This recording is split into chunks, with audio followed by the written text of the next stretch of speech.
जय हिंद मेरे प्यारे दोस्तों, जय हिंद मेरे प्यारे बच्चे। कैसे हैं आप सब? आई होप कि आप सभी स्वस्थ होंगे, मस्त होंगे और खूब मन लगा के पढ़ाई कर रहे होंगे। मैं आप सबका प्यारा जेके सर आप सबके बीच फिर से आ चुका हूं एक नए अंदाज में। और ये उम्मीद करता हूं कि जो पिछले वाला जो क्लास होगा आप सबको बेहद ही पसंद आया होगा। तो आप सभी प्यारे बच्चों से एक ही आग्रह पहले भी था, अभी भी है कि अभी तक हमारे चैनल पे नए हैं तो प्यारे बच्चों पहला काम क्या करना है? तो पहला काम देखिए लिख दिए हैं कि बेस्ट ऑनलाइन क्लासेस का यूट्यूब चैनल जो है उसको सब्सक्राइब कर लेना है, बेल आइकन को प्रेस कर देना है और इसके जितने भी साइट हैं जैसे Telegram, Instagram, Facebook, WhatsApp group सबसे जुड़ जाना है, ताकि जितने भी नोट्स हो, जितने भी नोट्स हम लोग प्रोवाइड कराएंगे इन सारे साइट के माध्यम से प्रोवाइड कराएंगे। अगर आप लोग अपडेटेड रहते हैं तो जो भी नोटिफिकेशन होगा जल्द से जल्द आप सभी तक पहुंचेगा, जिससे आप लोग को क्या होगा? पढ़ने में सहूलियत होगा। तो मेरे प्यारे बच्चों, मैं उम्मीद करता हूं कि जितने भी मेरे क्लास 10 के प्यारे बच्चे हैं जिनका एग्जाम 2026 में होने वाला है, समय बहुत कम है, तो आप सभी से आग्रह है कि ध्यान केंद्रित कीजिए। और आज हम लोग जो पढ़ने वाले हैं, फोर्थ क्लास है आज हम लोग का बायोलॉजी का, और बायोलॉजी का जो पहला चैप्टर था, और पहला चैप्टर का क्या नाम था प्यारे बच्चों? तो पहला चैप्टर का नाम था जैव प्रक्रम, यानी कि जीव विज्ञान के अंतर्गत हम लोग स्टार्ट कर चुके हैं और जीव विज्ञान का पहला चैप्टर का नाम है जैव प्रक्रम। जैव प्रक्रम के बारे में हम लोग पढ़ चुके हैं प्यारे बच्चों कि जैव प्रक्रम किसे कहते हैं, बायोलॉजी किसे कहते हैं, जैव प्रक्रम का इंग्लिश क्या होता है, तो लाइफ प्रोसेसेस होता है प्यारे बच्चों। अब देखो पौधों में पोषण हम लोग भी पढ़ चुके हैं, ऐसे पोषण हम लोग पढ़े हैं। पहले हम लोग पढ़े थे कि पोषण कितने प्रकार का होता है, पोषण किसे कहते हैं।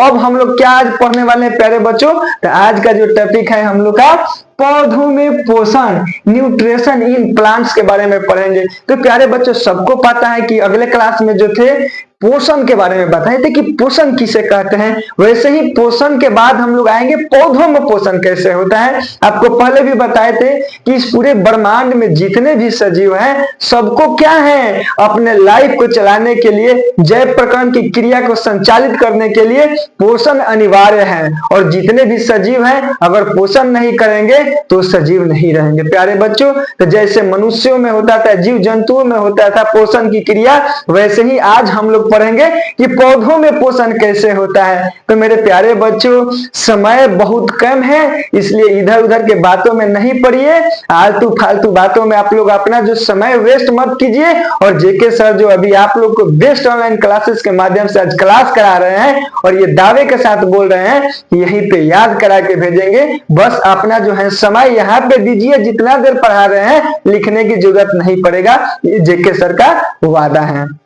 तो प्यारे बच्चों देर ना करते हुए आज हम लोग क्या देखेंगे? तो आज हम लोग यही देखेंगे ना, जैसे हम लोग बायोलॉजी को तोड़ के पढ़े, पोषण देखे, तो पौधों में पोषण किसे कहेंगे, यानी कि जो भी सजीव है उसको अपना जीवन को चलाने के लिए पोषण की जरूरत पड़ती है। तो पोषण का हम लोग परिभाषा देख लिए हैं, तो आज पौधों में पोषण देखेंगे। तो पौधों में पोषण कैसे होगा? हम लोग मनुष्य हैं, जीव हैं, हम लोग क्या है, पोषण भी बताए थे, एक स्वपोषी एक परपोषी होता है। तो हम लोग तो परपोषी है, दूसरे पे आश्रित है ना। जैसे कि कोई फसल हुआ तो उसको हम लोग बना के खा लेंगे, स्वयं से तो भोजन तैयार नहीं करना है ना प्यारे बच्चों। तो बताइए कि जैसे हम लोग को जरूरत पड़ता है प्यारे बच्चों कि हमको खाना बनाना है तो उसके लिए चूल्हा चाहिए, चावल चाहिए, चावल बनाना है, गैस जलाना पड़ता है, और सब्जी बनाने के लिए नमक चाहिए, तेल चाहिए, उसको भूजना पड़ता है। सारी प्रक्रिया के बाद हमारा भोजन तैयार होता है, तब ना हम लोग खाते हैं, तब ना हमारे शरीर का विकास होता है, वृद्धि होता है। वैसे ही पौधों में भी पोषण की जरूरत पड़ती है। लेकिन क्या पौधा को हम लोग दाल दे देंगे, चावल दे देंगे, नमक दे देंगे, तेल दे देंगे तो क्या बना लेगा? बना के दे देंगे तो खा लेगा? नहीं खाएगा। क्यों नहीं खाएगा?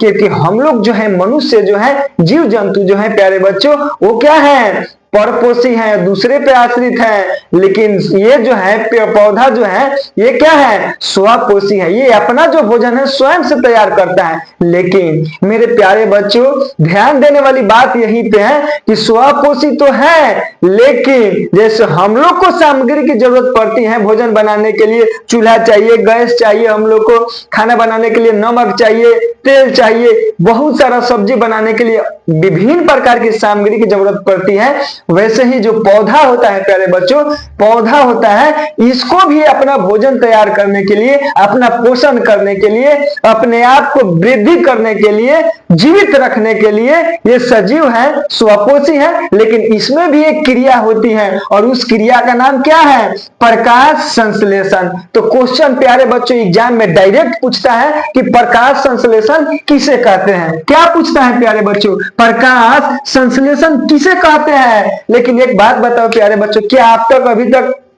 प्रकाश संश्लेषण का आप लोग नाम सुने हैं? जरूर सुने होंगे, क्योंकि बचपन से ही सुनते आते हैं लोग क्लास 6 से लेकर 10th के बीच में कि प्रकाश संश्लेषण, प्रकाश संश्लेषण, प्रकाश संश्लेषण आखिर है क्या। लेकिन मैं आज बताने वाला हूं कि प्रकाश संश्लेषण है क्या, इसका क्या समीकरण है, प्रकाश संश्लेषण में कौन कौन सामग्री की आवश्यकता पड़ती है और प्रकाश संश्लेषण की क्रिया कैसे संपन्न होती है। मैं दावे के साथ यहीं पे याद करा के भेजूंगा, बस अपना जो है दिमाग यहीं पे रखना है। तो चलिए देखते हैं कि किसे कहते हैं प्रकाश संश्लेषण। तो सबसे पहले हम लोग को लिख देना है वैसी प्रक्रिया, जैसे हम लोग पोषण करते थे तो उसमें भी प्रक्रिया होती है ना, भोजन को ग्रहण करने के लिए जो प्रक्रिया होती है ना, वैसे ही लिखेंगे कि वैसी प्रक्रिया जिसमें अब सबको पता है कि प्रकाश संश्लेषण की क्रिया जो होगी केवल पेड़ पौधों में ही होगी, ये मनुष्यों में, जीव जंतुओं में नहीं होती है प्यारे बच्चों। तो लिखेंगे कि वैसी प्रक्रिया जिसमें पेड़ पौधे क्लोरोफिल तथा सूर्य की प्रकाश की उपस्थिति में वायुमंडल से, इस वायुमंडल से क्या करता है, इस वायुमंडल से क्या करता है, CO2 तथा जमीन से, इस भूमि से क्या करता है, भूमि से खनिज लवण तथा जल की सहायता से क्या करता है, अपना भोजन जो है बनाता है, भोजन जो है बनाता है। और भोजन बनाने की इस प्रक्रिया को भी प्रकाश संश्लेषण कहते हैं। प्यारे बच्चों समझ गए कि नहीं समझे? कमेंट बॉक्स में लिखिए और बेहतर तरीका से समझाने के प्रयास करेंगे। फिर से दिमाग को यहाँ पे रख के एक बार सुन लीजिए, ना रखने की जरूरत है ना इसको लिखने की जरूरत है, बस अच्छा से सुन लीजिए, समझ लीजिए, यही पे याद हो जाएगा। क्या करना है प्यारे बच्चों कि देखो लिखा गया है ना वैसी प्रक्रिया, यानी कि कोई भी काम करते हैं तो उसमें एक प्रक्रिया होता है। हम लोग खाना बनाते हैं तो ऐसा थोड़ी है कि चावल रख देंगे, इधर तेल रखे, इधर नमक रखे, सबको खा लेंगे, नहीं खाएंगे। उसकी एक प्रक्रिया होती है कि पहले तेल डालेंगे, फोरन डालेंगे, प्याज डालेंगे, तब हमारा सब्जी तैयार होता है, अदर चीजें उसमें डालते हैं। चावल के लिए पहले क्या करेंगे, पानी को गर्म करेंगे, चावल डालेंगे, तब जाके हमारा चावल तैयार होता है, भात बनता है जो हम लोग खाते हैं। वैसे ही इसमें क्या होता है कि वैसी प्रक्रिया जिसमें देखो ना प्यारे बच्चों क्या बोल रहा है, पौधे जो है क्लोरोफिल, और बताएंगे क्लोरोफिल किसे कहते हैं प्यारे बच्चों। क्लोरोफिल क्या है देख लो थोड़ा सा। क्लोरोफिल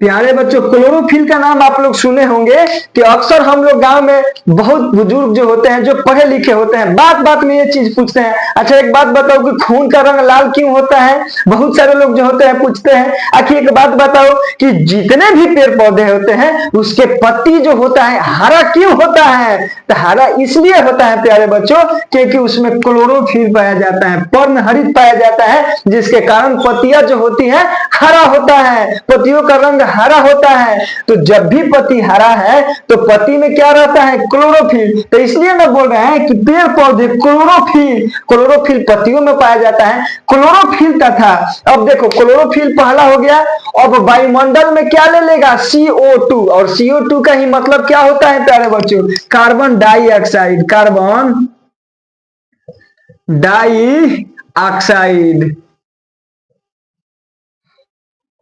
कार्बन डाइऑक्साइड को CO2 बोलते हैं प्यारे बच्चों।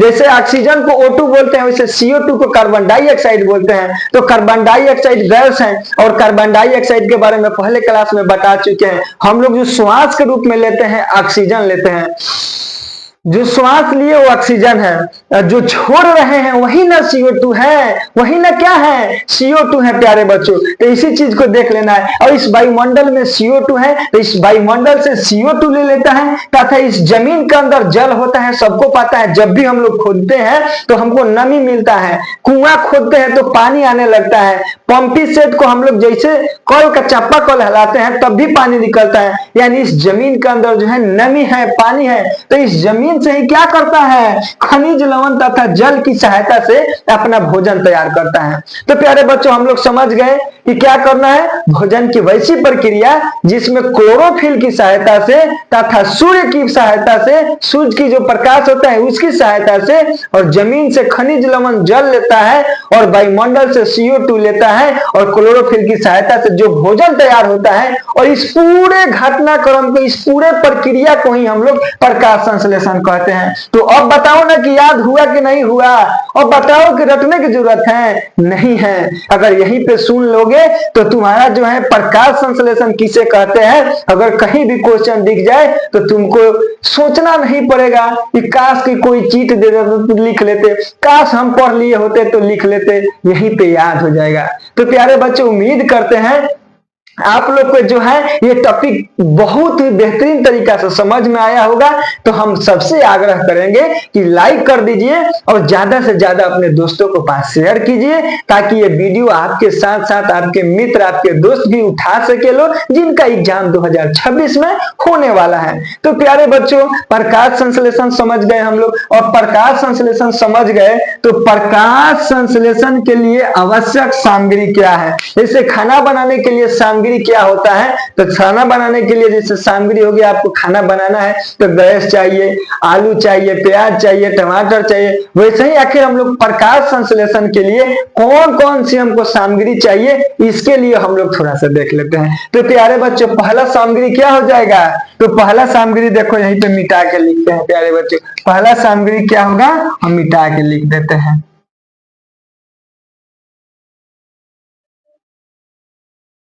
प्यारे बच्चों पहला सामग्री क्या होगा, मिटा के लिख रहे हैं, आप लोग थोड़ा सा वेट कर लीजिए।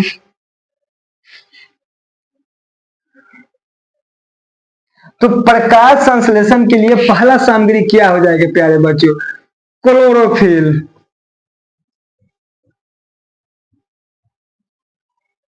क्लोरोफिल का काम क्या है प्यारे बच्चों, तो क्लोरोफिल का काम है, क्लोरोफिल का यही काम होता है कि जो भी प्रकाश की किरण आएगी, यानी कि सूर्य का जो प्रकाश निकलेगा, इस क्लोरोफिल का काम क्या है, पत्तियों में अवशोषित कर लेना, पत्तियों में अवशोषित कर लेना। यानी क्लोरोफिल का काम क्या है कि अवशोषित करना, किसको, प्रकाश को, सूर्य की प्रकाश को अवशोषित करना। और दूसरा क्या हो जाएगा प्यारे बच्चों, तो CO2। और CO2 कहां से मिलता है, तो वायुमंडल से, वायुमंडल से मिलता है प्यारे बच्चों। और वायुमंडल में कहां से जाता है, हम सबके द्वारा, मनुष्यों के द्वारा जो श्वास लेते हैं और श्वास लेने के पश्चात जो गैस छोड़ते हैं वो CO2 होता है। और CO2 का ही पूरा नाम होता है कार्बन डाइऑक्साइड। यहाँ पे अगर 2 है तो डाई हो जाता है, 3 है तो ट्राई हो जाता है, इसलिए 2 है तो कार्बन डाइऑक्साइड। और तीसरा हम लोग ले लेते हैं ना प्यारे बच्चों, तीसरा क्या चाहिए, तीसरा चाहिए जल। और जल का सूत्र क्या होता है प्यारे बच्चों, जल का सूत्र यही ना होता है H2O। और जल जो होता है कहां से मिलता है, जमीन से मिलता है, जमीन यानी कि भूमि से मिलता है, खनिज लवण भी और जल भी। तो देखिए पहला जो हो गया क्लोरोफिल, दूसरा जो हो गया CO2, तीसरा जो हो गया जल हो गया, और अगला जो हो जाएगा सूर्य की प्रकाश, सूर्य की प्रकाश।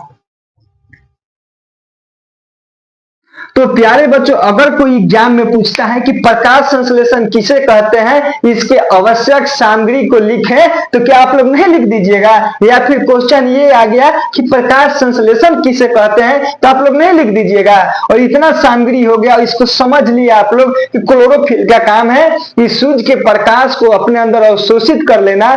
और वायुमंडल का जब क्या आता है, तो वायुमंडल से हमारा CO2 गैस आता है, जिसको क्या होता है, आवश्यकता पड़ता है प्रकाश संश्लेषण में। जमीन से क्या आता है, तो जमीन से जल तथा खनिज लवण आता है। और देखो ना सूर्य की प्रकाश की भी इसमें जरूरत पड़ती है। तो इन 4 सामग्री के बदौलत जो है प्रकाश संश्लेषण की क्रिया संपन्न होती है। और देखिए प्यारे बच्चों आप लोग देखे होंगे कि पत्तियों में क्या होता है, पत्तियों में क्या होता है, पत्तियों में देखना कि छोटा छोटा छोटा छोटा महीन क्या होता है, छिद्र होता है। क्या होता है, छिद्र होता है। और इसे ही रंध्र कहते हैं, किसे ही क्या कहते हैं, रंध्र कहते हैं प्यारे। इन्हीं पत्तियों के द्वारा जो होता है, क्या होता है प्यारे बच्चों, भोजन तैयार किया जाता है क्लोरोफिल की उपस्थिति में।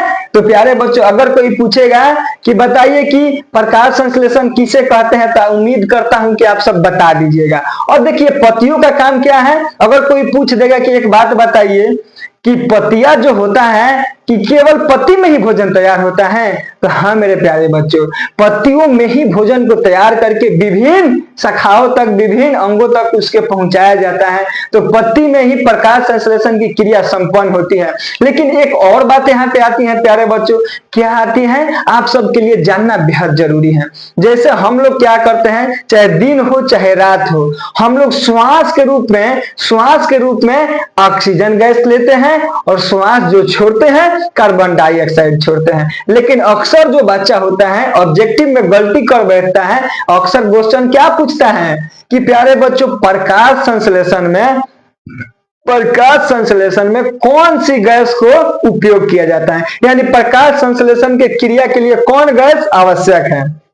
तो जब तुमसे पूछा जाएगा कि प्रकाश संश्लेषण के लिए कौन सा गैस आवश्यक है, तो प्रकाश संश्लेषण के लिए CO2 कार्बन डाइऑक्साइड चाहिए। लेकिन अब कोई पूछेगा कि क्या पेड़ पौधे श्वसन के रूप में CO2 लेते हैं कि ऑक्सीजन लेते हैं, तो यहाँ पे बच्चों 99% गलती कर देते हैं। पेड़ पौधे भी प्यारे बच्चों श्वसन के लिए, सांस के लिए O2 का उपयोग करते हैं। जैसे हम लोग को श्वास लेना है तो ऑक्सीजन लेते हैं, वैसे ही पेड़ पौधे भी क्या करते हैं, श्वास के रूप में ऑक्सीजन लेते हैं। लेकिन एक बात बताइए, अभी हम क्या बताएं कि जब तक सूर्य का प्रकाश नहीं होगा तब तक प्रकाश संश्लेषण की क्रिया संपन्न नहीं होगी। तो हम लोग अक्सर क्या होता है, दिन में ही ना सूर्य का प्रकाश निकलता है। तो जब दिन में सूर्य का प्रकाश निकलता है तो पूरे दिन क्या करता है, पेड़ पौधे जो होते हैं प्रकाश संश्लेषण की क्रिया संपन्न करते हैं, अपना भोजन को तैयार करते हैं, अपना पोषण करते हैं। तो प्यारे बच्चे, दिन में अगर कोई पूछेगा तो आप सब बता दीजिएगा कि प्रकाश संश्लेषण की क्रिया होती है। कोई क्वेश्चन पूछ दे कि पेड़ पौधे कौन सा गैस लेते हैं, कौन सा गैस अवशोषित करते हैं, तो आप लोग का पहला क्वेश्चन होना चाहिए, पहले ये बताइए कि हमको आप पूछ क्या रहे हैं, कि प्रकाश संश्लेषण क्रिया के लिए पूछ रहे हैं कि कौन सी गैस चाहता है पेड़ पौधों के लिए, या फिर श्वसन के लिए। अगर कोई बोलेगा कि नहीं प्रकाश संश्लेषण की क्रिया में कौन सा गैस क्या करता है, अवशोषित करता है पेड़ पौधा, तो उस समय कार्बन डाइऑक्साइड। अगर कोई पूछ दे कि नहीं श्वसन के लिए, तो उस समय आपका आंसर क्या हो जाएगा, ऑक्सीजन हो जाएगा। मेरे प्यारे बच्चों, क्या हो जाएगा, ऑक्सीजन यानी O2 हो जाएगा। तो इसमें किसी प्रकार को किसी को दिक्कत नहीं होना चाहिए। अक्सर आप लोग गांव में कहावत सुने होंगे, बुजुर्ग पुरानिया जो होते हैं क्या बोलते हैं, बाबू रात्रि के समय में अगर घर के आसपास कोई पेड़ पौधा है तो बोलता है लोग कि रात्रि के समय में नहीं सोना चाहिए पेड़ के नीचे। क्यों नहीं सोना चाहिए, उसका कारण हम बताते हैं। क्योंकि प्यारे बच्चों, रात्रि के समय में सूर्य का प्रकाश नहीं आता है, और जब सूर्य का प्रकाश नहीं निकलता है तो उस समय प्रकाश संश्लेषण की क्रिया बंद हो जाती है और श्वसन की क्रिया होती है। आपको पता है कि श्वसन की क्रिया के दौरान पेड़ पौधों को भी ऑक्सीजन की जरूरत पड़ती है, और वो लोग भी क्या करते हैं, कार्बन डाइऑक्साइड छोड़ते हैं। अब हम लोग भी कार्बन डाइऑक्साइड छोड़ेंगे, पेड़ पौधा भी कार्बन डाइऑक्साइड छोड़ेगा, तो उस समय जो होगा हमको श्वास लेने में कठिनाई होगी। इसलिए रात्रि के समय बुजुर्ग लोग जो होते हैं बोलते हैं कि पेड़ पौधे के पास नहीं सोना है। क्यों नहीं सोना है, क्योंकि रात्रि में क्या करते हैं, श्वसन की क्रिया करते हैं, उस समय प्रकाश संश्लेषण की क्रिया नहीं होती है। इसलिए रात्रि के समय में भी वो क्या करते हैं, रिलीज के रूप में CO2 छोड़ते हैं, और अवशोषित के रूप में क्या करते हैं, O2 लेते हैं श्वसन के रूप में। तो प्यारे बच्चों, जब भी प्रकाश संश्लेषण की क्रिया दिन में होती है तो उसमें CO2 गैस लेते हैं और ऑक्सीजन को रिलीज करते हैं, मुक्त करते हैं। तो प्यारे बच्चों, उम्मीद करते हैं कि ये जो टॉपिक था प्रकाश संश्लेषण और पौधों में पोषण, यहाँ तक जो है आप लोग समझ चुके होंगे। आगे हम बताएंगे कि प्रकाश संश्लेषण के लिए जो आवश्यक सामग्री है, क्लोरोफिल, CO2, जल, सूर्य की प्रकाश, सबके बारे में डिटेल बता दिए। और इसके आगे हम लोग बताएंगे कि प्रकाश संश्लेषण की क्रिया के लिए क्या सूर्य की प्रकाश आवश्यक है। इसको सिद्ध करने के लिए डायरेक्ट 5 मार्क्स में पूछता पूछता है, 5 मार्क्स में पूछता है, 5 नंबर में पूछ देता है। फिर पूछ देगा कि प्रकाश संश्लेषण की क्रिया के लिए CO2 आवश्यक है, सिद्ध कीजिए, प्रमाणित कीजिए। जल की आवश्यकता है, प्रमाणित कीजिए। सूर्य की प्रकाश क्लोरोफिल की आवश्यकता है, प्रमाणित कीजिए। तो प्यारे बच्चों, उस समय जो होता है आपको लिखना पड़ता है। तो अगला टॉपिक में हम सबको बारी बारी से समझाएंगे। लेकिन एक और क्वेश्चन क्या आता है प्यारे बच्चों, एक और क्वेश्चन आता है कि प्रकाश संश्लेषण की समीकरण हम लोग देख लेते हैं कि इसका समीकरण क्या होता है। डायरेक्ट ऑब्जेक्टिव में पूछ देता है कि प्रकाश संश्लेषण की जो क्रिया होती है इसको समीकरण के द्वारा दर्शाएं, समीकरण बताए इसका। कहीं भी क्वेश्चन पूछ देता है तो हम सबको पता है, बारी बारी से देख लेंगे, इसमें कौन सी बड़ी बात है। यहीं पे चिटकी बजा के आपको समझ में आ जाएगा, रटने की जरूरत नहीं है, याद करने की भी जरूरत नहीं है, समझ जाइए, दिमाग में सेट कर लीजिए। तो कह रहे बच्चों बस ध्यान दीजिए, क्या होता है हमको पता है ना, हमको पता है कि वायुमंडल से क्या लेता है, CO2। अब देखिए CO2 ले लिया तो यहाँ पे क्या कर देंगे, प्लस कार्बन डाइऑक्साइड ले लिया ना। अब क्या लेता है प्यारे बच्चों, आप ही बताइए ना कि अब क्या लेता है, कार्बन डाइऑक्साइड ले लिया। और क्या चाहिए इसको, जल चाहिए ना, तो H2O ले लिए प्यारे बच्चों। अब देखिए जब H2O ले लिए तो हमको क्या कर देना है, हमको कर देना है सूर्य की प्रकाश की जरूरत पड़ती है। तो यहीं पे लिख दें सूर्य की प्रकाश। अब किसकी उपस्थिति में होता है, क्लोरोफिल की। सूर्य की प्रकाश को कौन ग्रहण करता है, कौन अवशोषित करता है, क्लोरोफिल, क्लोरो। अब देखो ना प्यारे बच्चों, हम लोग कार्बन डाइऑक्साइड कहां से ले लिए, कहता कार्बन डाइऑक्साइड हम लोग वायुमंडल से ले लिए। H2O कहां से ले लिए, जमीन से। क्लोरोफिल सूर्य के प्रकाश ले लिए। अब ये जो ले लिए तो भोजन के रूप में सबको पता है कि चाहे मनुष्य हो चाहे कोई भी हो, जब भोजन तैयार होता है तो भोजन के रूप में हमको ग्लूकोज बनता है। क्या बनता है, ग्लूकोज। और इसी ग्लूकोज का सूत्र क्या होता है, C6H12O6। इसी को हम लोग क्या पढ़ते हैं, ग्लूकोज, ग्लूकोज, ग्लूकोज होता है ना प्यारे बच्चों। और ये ग्लूकोज बनता है एनर्जी के रूप में। तो भोजन तैयार होता है तो ग्लूकोज बनता है। तो जब प्रकाश संश्लेषण की क्रिया के दौरान भोजन ही न तैयार हो रहा है, पोषण ही न करने के लिए भोजन तैयार हो रहा है, तो यहाँ पे क्या बन जाएगा, C6। यहाँ पे क्या बन जाएगा प्यारे बच्चों, देखो ना, देख लेते हैं, नीचे लिख देते हैं, यहीं पे लिख देते हैं C6H12O6 बन गया।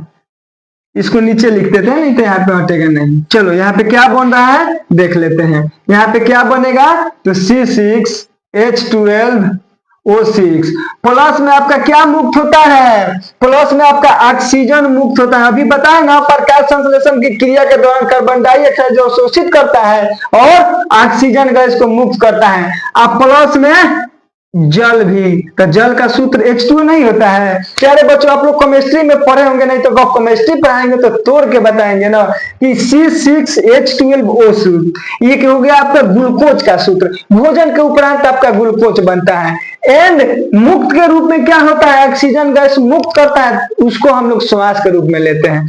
और आपको पता है कि नमी के रूप में क्या होता है, जलवाष्प के रूप में H2O यानी कि जल निकलता है, जो वायुमंडल में क्या हो जाता है, वाष्प बन के चला जाता है। तो प्यारे बच्चों, अब कोई पूछेगा इसका समीकरण, तो समीकरण आप लोग नहीं बता दीजिएगा कि समीकरण क्या है, किसका, तो प्रकाश संश्लेषण का। किसका प्यारे बच्चों, तो प्रकाश संश्लेषण का क्या है, समीकरण है। प्यारे बच्चों बता दीजिएगा कि नहीं बता दीजिएगा। लेकिन ये जो अब देखो दिख रहा है, क्या ये समीकरण संतुलित है, नहीं है, तो इसको हम लोग संतुलित कर लेंगे। संतुलित का मतलब क्या होता है, बैलेंस।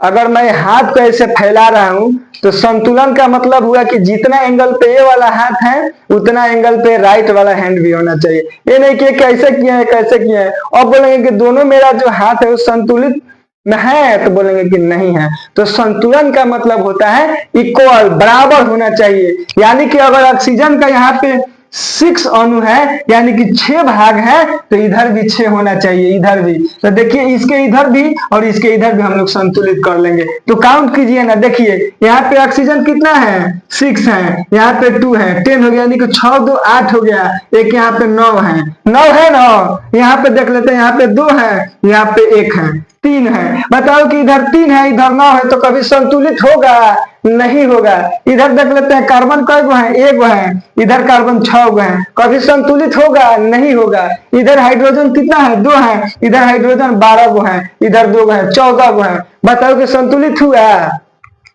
संतुलित का मतलब अभी बताइए कि कोई राजा है और उसके दरबार में 2 भिक्षुक गए हैं और बोल रहा है कि हम समान रूप से क्या किए हैं, भिक्षा प्रदान किए हैं। हमको दे दिया हीरा सोना चांदी दे दिया, एक और मेरे बगल में कोई है उसको दे दे रहा है महज 5 किलो गेहूं। तो बताओ कि दोनों संतुलित हुआ, नहीं हुआ। तो संतुलित करने के लिए क्या करेंगे, दोनों साइड बैलेंस करेंगे, इक्वल करेंगे, बराबर कर देंगे। तो यहाँ पे देखिए क्या कर दें, यहाँ पे C6H12O6 है, तो संतुलित करने के लिए क्या कर देंगे, यहाँ पे 6 लगा देंगे, यहाँ पे 12 लगा देंगे, यहाँ पे क्या कर देंगे, फिर यहाँ पे हम लोग क्या कर देंगे, 6 लगा देंगे, यहाँ पे भी 6 लगा देंगे। अब काउंट करके देख लेते हैं, मिल जाएगा तो ठीक, नहीं तो फिर से करेंगे, उसमें कौन सी बड़ी बात है प्यारे बच्चों। अब देखिए यहाँ पे आप लोग का कितना हो गया, ऑक्सीजन का पहले देख लेते हैं। राइट साइड में लेफ्ट साइड में कितना है, इधर लेफ्ट साइड हो गया, इधर आपका राइट साइड हो गया, दोनों लिख के देख लेते हैं।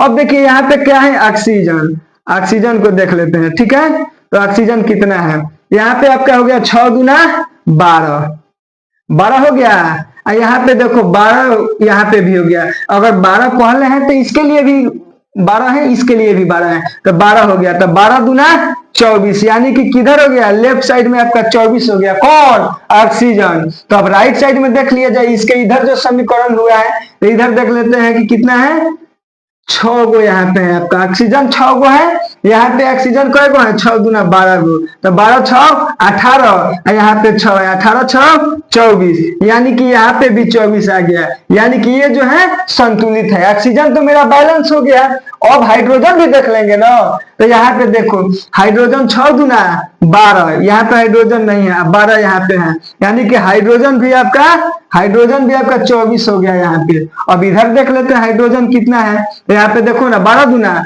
24, यानी कि 24 बराबर 24, इधर भी संतुलित हो गया, कोई दिक्कत नहीं है। दिक्कत कार्बन देख लेते हैं, तो कार्बन यहाँ पे 6 गो है, इधर भी देखो 6 गो है, इधर कार्बन कहीं नहीं है, यानी कि C, कार्बन भी 6, इधर भी 6। देखो दोनों साइड इक्वल हो गया, दोनों साइड इक्वल हुआ कि नहीं हुआ, तो अब बैलेंस हुआ, अब बराबर हुआ। अब किसी को दोष नहीं दिया जाएगा कि मुझे ज्यादा मिल गया उसको कम मिल गया, नहीं, अब जो है संतुलित है। तो अब कोई पूछेगा मिटा के, ये तो समझाने के लिए इतना किए, अब डायरेक्ट कोई पूछ देगा कि हमको बताइए कि प्रकाश संश्लेषण की समीकरण क्या है, तो आप लोग को डायरेक्ट लिख देना है CO2 प्लस H2O, यहाँ पे इसे कर देना है। यहाँ पे आपका सूर्य का प्रकाश हो गया, यहाँ पे आपका क्या हो गया प्यारे बच्चों, सूर्य का प्रकाश, और यहाँ पे आपका हो जाएगा क्लोरोफिल। यहाँ पे देखो क्या बन जाएगा आपका, ग्लूकोज बनता है। तो ग्लूकोज का सूत्र होता है C6H12O6, अब प्लस में आपका ऑक्सीजन मुक्त होता है, प्लस में जल मुक्त होता है। ये जो हुआ हमारा समीकरण हो गया। लेकिन ऐसे लिखेंगे तो रॉन्ग हो जाएगा, संतुलित कर देंगे। संतुलित करने के लिए यहाँ पे 6 लगा देंगे, यहाँ पे 12, यहाँ पे याद रखना है कि 6 12 और यहाँ पे 6 6 6 6। अब जो है मेरा समीकरण संतुलित हो गया। तो उम्मीद करते हैं मेरे प्यारे बच्चों अभी तक जितना टॉपिक बताए हैं सब आप सबको समझ में आया होगा, याद हो गया होगा।